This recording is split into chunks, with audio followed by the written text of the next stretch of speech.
आज 15 ऑगस्ट 2024 आपला देश स्वातंत्र्य दिन साजरा करतो। हे स्वातंत्र्य मिळवण्यासाठी किती शूर सुपुत्रांनी आपल्या प्राणांची आहुती दिली। आपला पहिला स्वातंत्र्य दिन 15 ऑगस्ट 1947 रोजी झाला।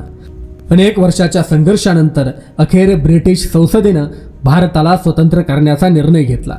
हे करण्यासाठी संसदेने भारतातले शेवटचे British governor general Louis Mountbatten यांना भारतात सत्ता हस्तांतरित करण्याचे आदेश दिले।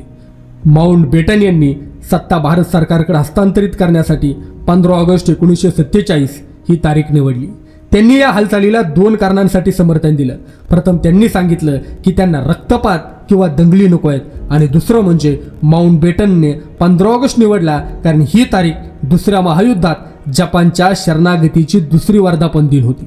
माउंटबॅटनच्या माहितीवर आधारित भारतीय स्वातंत्र्य विधेयक 4 जुलै 1947 रोजी ब्रिटिश हाऊस ऑफ कॉमन्समध्ये सादर करण्यात आलं आणि 15 आठवड्याच्या आत ते पास झालं।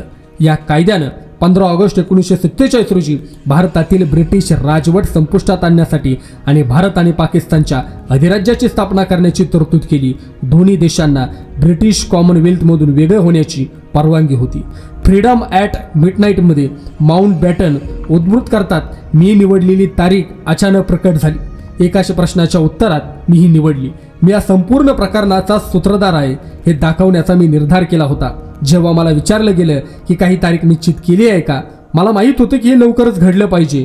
तोपर्यंत मी नीट विचार केला नव्हता। मला वाटलं की ते ऑगस्ट किंवा सप्टेंबरच्या आसपास असेल आणि मग मी 15 ऑगस्ट ही तारीख दिली कारण ती जपानच्या आत्मसमर्पणाचा दुसरा वर्धापन दिन होता। 15 ऑगस्ट 1945 रोजी कोरियन द्वीपकल्प जपानच्या क्रूर राजवटीतून मुक्त झाला। माउंटबॅटनच्या निर्णयानंतर 4 जुलै 1947 रोजी ब्रिटिश संसदेच्या हाऊस ऑफ कॉमन्समध्ये भारतीय स्वातंत्र्य विधेयक मंजूर करण्यात आलं। भारताच्या स्वातंत्र्याव्यतिरिक्त या विधेयकात तत्कालीन देशाचे भारत आणि पाकिस्तानमध्ये विभाजन करण्याबाबतही बोललं गेलं।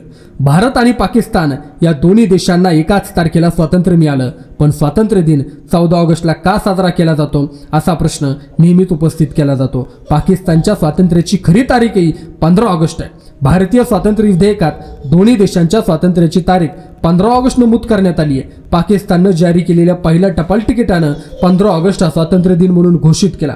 मोहम्मद अली जिना यांनी पाकिस्तानला दिलेल्या आपल्या पहिल्या संबोधनात म्हटलं की 15 ऑगस्ट हा पाकिस्तान स्वतंत्र आणि सार्वभौम देश होण्याचा दिवस आहे। हे मुस्लिम राष्ट्राच्या नशिबाच्या पूर्णतेचं प्रतीक आहे, ज्यानं आपली मातृभूमी मिळवण्यासाठी अनेक वर्षांमध्ये मोठा त्याग केला। 1948 मध्ये पाकिस्ताननं 14 ऑगस्ट हा आपला स्वातंत्र्य दिन म्हणून साजरा करण्यास सुरुवात केली। हे घडलं कारण कराचीमध्ये सत्ता हस्तांतरण समारंभ 14 ऑगस्ट 1947 रोजी झाला होता। 14 ऑगस्ट 1947 ही रमजानची 27वी तारीख होती। मुस्लिमांसाठी अतिशय पवित्र तारीख होती। असो, आज तमाम भारतात आनंदात आणि उत्साहात आपण आपला स्वातंत्र्य दिन साजरा केलेला आहे। अशाच वेगवेगळ्या घडामोडी जाणून घेण्यासाठी आमच्या गोष्ट दुनियेची या YouTube चॅनलला सबस्क्राईब करा ही विनंती। धन्यवाद।